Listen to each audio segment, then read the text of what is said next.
Thanks for being here this afternoon, everybody. My name is Rick Lombardo.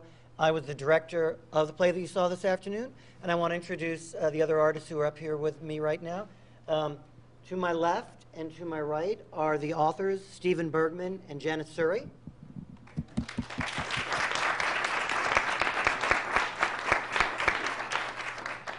Starting down at the end, Deanna Dunmeyer, Robert Krakowski, Patrick Husted, Mark Carver, Rachel Harker, and Kathleen Doyle.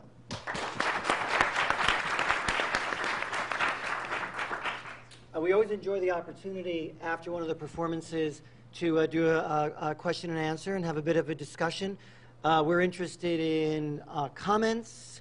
We're interested in questions for the authors, questions for me, questions for any of the actors. Just about anything's fair game. Who's starting us off? So I just really wanted to thank you all for being able to show about the laughter. You know, that was so big, because that's just so big for such a devastating and hopeless and helpless, you know, part of the disease. And to talk about, you know, the gifts and the miracles, you know, so freely.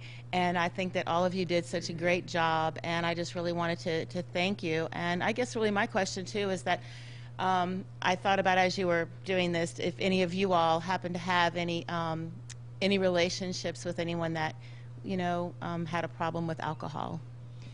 Yeah, thanks for your comment and thanks for your question. We've been doing these discussions for over a year now, since we did the play first more than a year ago at my theater company up in Boston, New Repertory Theater, and now we've been doing the play for about 4 months now in New York. And this question does come up a lot. The answer is sure. I think, is there a person in America who hasn't in some way been touched by someone with a substance or alcohol problem? I think all of us on this stage certainly know someone. One thing that we try not to do, though, is discuss on the personal level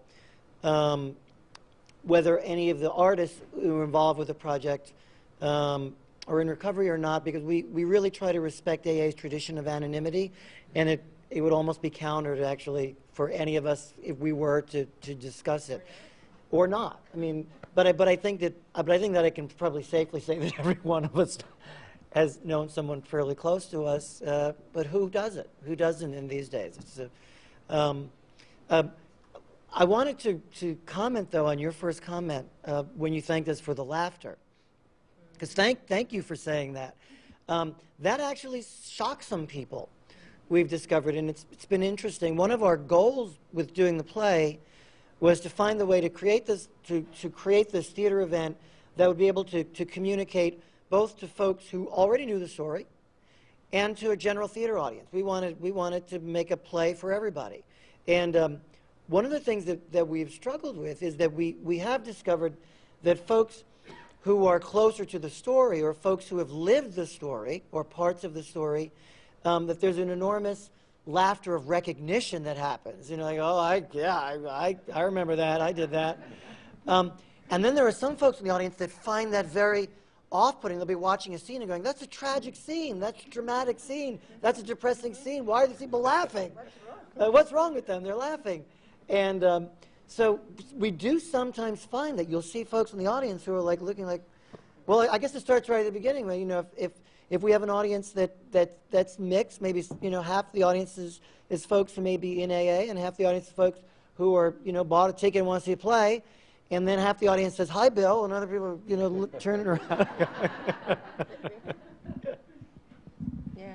I think one of our hopes in writing the play and the way it was structured, with the prologue being these two men telling their story, that it be like a meeting in some way, and that that the theater was a perfect way to express the power of meeting, of connection in this way, and to somewhat recreate that in the audience and in between the audience and the actors. And I've heard people who've been here, especially at some of the matinees like today, where there's been a very strong, responsive, powerful connection, moment by moment by moment. And people who have not ever been to a meeting not only get the story and are amazed at the power of the story, but also get some sense of the power of the connection and a meeting from the actors as well as from the audience. And many have said, that was the most amazing audience I've ever been in. This company has been working on this play now for well over a year, and all of them have gone every step of the way that you can imagine that an actor or an artist would want to go to really understand the person that they were playing. Going to all of the sites, reading all of the letters, reading all the private correspondence, going to the homes. I mean, there are times when we were working on the play and we'd look at each other and it was like, oh, Rob really is Bill right now. And knows more than any of us. And knows more than any of us. More than any of us about Bill. About Bill. And so we'd be working on a scene and Rob would, or Patrick, the actors would have an idea about, what the characters would really think or feel at this moment. And then that would maybe change the scene as we went forward. So it like all good theater, it ultimately is it starts with these guys, Stephen and Jan, and then it becomes a work of collaboration. Can I just say, Yep. Just one last thing about this. We knew we wanted to do two things. We wanted to write a good play that anybody would come and see, and we wanted it to be authentic. We didn't want to put in anything that wasn't authentic to the story, and I think we've really succeeded with that. But I'll just tell you one little story, which when we first started to write was so important. We did a reading, and afterwards a man came up to me and he said, I knew Bill Wilson. And I said, you knew Bill Wilson? Tell us one thing about Bill Wilson, because I was trying to get into it. We were trying to get into his character. I'll tell you about Bill Wilson. Bill Wilson was the kind of guy who could talk a dog off a meat wagon. And now that line's in the play. And it's in the play. Yes, sir. I really love the way you staged the way these two men, a gentle man and a strong-willed man, bounced off each other and interwove their personalities and really brought out the sponsor-sponsee relationship, because that's what that was. That was the embryo of the sponsor-sponsor relationship, both ways, because anybody who's in the program knows that a lot of times when you're sponsoring, you turn into a sponsee pretty quick, And I really was impressed with the way that was brought out. It was staged really beautifully. For me, thank you. For me, the moment whenever I watch the play now, when I step back from it, the moment when I think everything truly becomes alive is that scene at the end of the first act, when Bill and Bob are first together in the same space. There's this magical theater moment that happens for me as I watch that. And the thing that I would like to share with you all about that scene, which I always find very fascinating, is that it's the one scene in the play that, for Stephen and Janet, where the writing is completely and purely fictional. And I think it is, for me, I think it's also the most beautiful writing in the play. Yes? I know it's really hard for actors to take on roles that are true people and are really representative over a long period of time anyway. And I guess going through a long process of lots of talkbacks and giving how much people feel very invested in Bill W. and Dr. Bob and the Al-Anon characters and everything, how have you dealt with those, both the problems and the opportunities through the long run of taking in all the energy that people are pumping to you and all the expectations of these parts? Good question. Well, it keeps us going. One of the questions we often get is, how do you do this 8 times a week? And especially on weekends, with Friday night, 2 on Saturday, 2 on Sunday. A lot of it has to do with what comes back at us from the audience. And as we often say, how are we going to get through tonight? One scene at a time.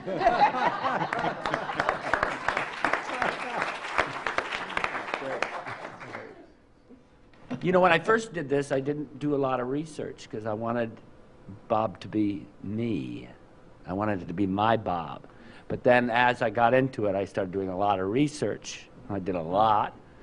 And so I just wanted to make him more me than what people think he is. There was a little bit of apprehension at first. I know when we did it up in Boston, because we knew there were going to be a lot of groups coming to see it. And after the first couple of talkbacks, when people were there, my name is so-and-so, and I'm an alcoholic, I've been sober so many years, and I got to tell you all, there was not a dishonest moment on that stage. And we were like, whew, okay, all right, got over that hump. That was a big one. That was a big one for us.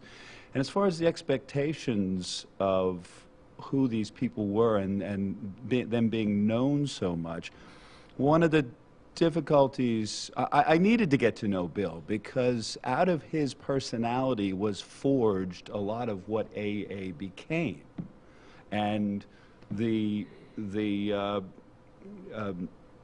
having Bob as a stabilizing factor and his personality. So understanding this guy's personality was important to me. It was very important to me. But again, as we went on, the audiences have been so accepting of it. We've even some of Bill's surviving family was here. I think his great niece, his sister's granddaughter or daughter, I guess it was his sister's granddaughter was here. And she said, oh, you really captured Lois and Bill. You know, that's exactly what, the way they fought and the way and it was like, well, okay, this, each little bit we got reassurance that, well, we were on the right track. We were trusting our instincts and trusting our intuition on a lot of things. And, but there was a lot of affirmation from the audience. I think a really transformative moment, and I know watching you guys do it, was a year ago last Memorial Day, when Robert and Patrick and I went out to Akron to Founders Day, and we were asked to perform the meeting scene on the grounds at Stan Hewitt, right outside the gatehouse where the actual meeting took place. We were 30 yards. They set up a stage outside, and we had done Boston about 2 months earlier, and it had gone well in Boston, but I think we were still trying to feel our way through it. And I remember that we were about to do the first performance. We were doing it outdoors, gorgeous sunny day. All these lawn chairs were out there. There was a little stage, and we heard this sound of this roar of motorcycles. And of course, I'm just a theater director, right? So I'm thinking, oh man, this is going to screw up our sound. We're not, they're not going to be able to hear us. And then these motorcycles turned into the grounds of Stan Hewitt. It was like a convoy of like 20 or 30 motorcycles. And I'm talking like, really tough-looking guys, leathers, beards, long hair. I'm a Boston guy. What do I know? And they park their bikes, and they all sit down, and they're going to see our play. It's like, oh, okay, this is gonna be a tough crowd. This is gonna be interesting.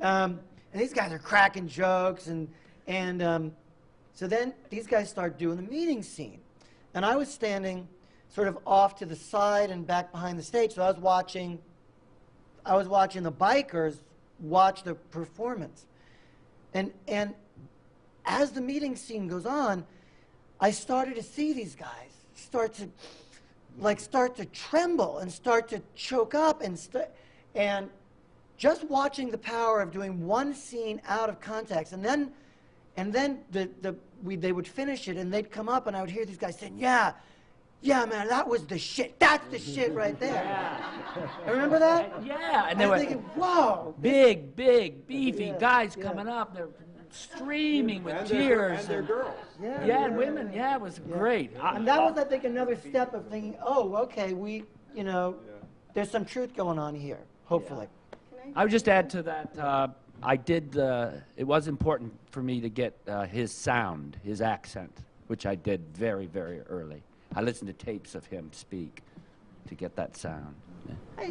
I think, for me, the miracle of this story, to me this is a sacred story, and it's miraculous, and it's real and human, and it's all those things. And I feel like we had a very strong, Steve and I had a very strong sense that we did not want to violate any of the history or the personalities. We made it and certain things that people knew really well, that if we didn't get that right or those aspects of those people right, it would be very disturbing for audience members and it wouldn't be true to the story. On the other hand, as Rick's saying, there are some places where there's breathing room and there's room for the characters to become who they are becoming today in these through these people and this audience and this historical moment. So it's a combination of absolute clarity about who they were and giving room for something new to happen every night through these wonderful actors and the audience. Yeah, the other thing I would say is I think one of the most difficult things for us as writers to do, and one of the things I know the actors have to always keep in mind, and Rick was great at this, is these two guys didn't know they were founding AA. At every step of this play, we have to be exactly where they are, and as writers we have to be exactly where, so that at every step of the way, one little slip and AA doesn't get founded, both in Act 1 and in Act 2. I mean, if Bill goes home in Act 2, it's over. It's over. So that's, you know, as a writer, that's a real challenge when you're dealing with this, with historical people. Like, they didn't know where they were just trying to stay alive, and they found they could do it by telling their story to another drunk. I came up here from Naples, Florida to see this play. Wow. And it really was so great. And after Bill was sober and tried to get Dr. Bob to get sober, oh, it just brought back the memories of how, you know, when you're drunk and it just is a vicious cycle, you just can't get it, and you just keep going in that, you know, drunk until finally you realize, you know, you have to do something. And as painful as it is, it has to be done. And your portrayal of it was just excellent. Thank you so much for writing that play. And thank you to the actors who were just great. I also traveled a far distance to get here, all the way from New Jersey. And, at great expense. I loved how they were such a part of early AA. You know, I think the support, and I just think it was terrific. And I found myself laughing, you know, laughing hysterically, and I found myself crying, you know, and I'm just so grateful to have been here to see this. Thank you. You know, an interesting thing is that if you talk to different people, as Stephen and Jan did, and you might be about to say the same thing, is if you ask who's responsible, who was responsible for the success of Bill and Bob, there are folks who will say Bill, there are folks who will say Bob, and there are folks who will say Ann, and there are folks who will say Lois, who's actually responsible for what happened. And I know that everyone tried in the creation of the play to honor that idea, that it was really for people. But, I mean, these were both women who loved their husbands, and they were in a time period where you did not walk out, you did not leave. I mean, as difficult as it was.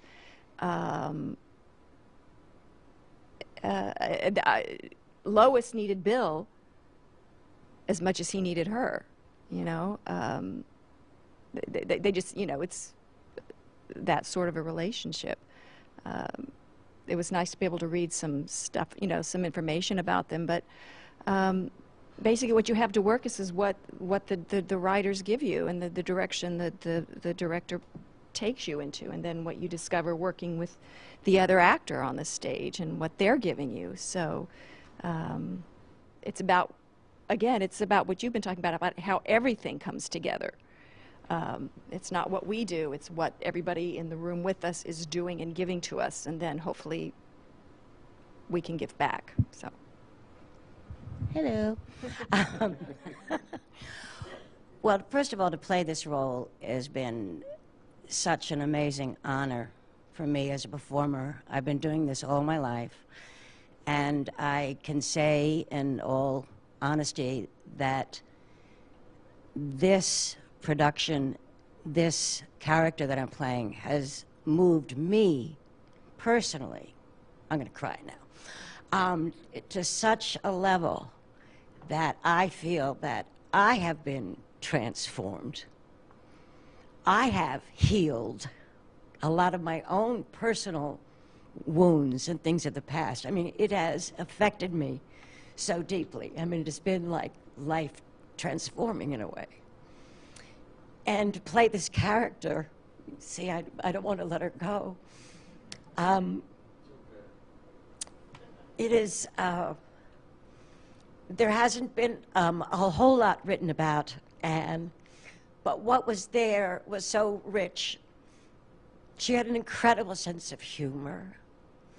She had her own little wicked side, you know? I mean, she would run off and, you know, smoke cigarettes and little things like that. And the kids used to play tricks on her, put like wood or whatever into the thing so that she'd like the thing and it would go, you know? There were, and you know, and finally, you know, she says, I don't know, these things just, you know, I don't know. But they would do things like that. And one time she decided that she was going to get drunk and show Bob how horrible it was. And she took like this one drink and you know, and then he didn't even notice it at all. She's there going, ooh. And the other thing is that her son said that he didn't think that she had ever had a drink before and never again either. That was she went, that's it. Tried it the one time. But the levels also of the devotion that she has to this man, the idea that, I mean, 17 years courtship, and you're still there, you know. She wasn't going to leave him for nothing. But I really believe that it was the relief that you feel at that point in the play when he says, I'm sorry, is just so powerful. That's all she really needed to hear, I feel. And suddenly her life has suddenly, that she indeed has been able to come alive herself again. As you said, with the memory of the laughter, this was all of a sudden that man that she knew and loved was back. He was within view once again. Anyway, thank you. I'm carrying on.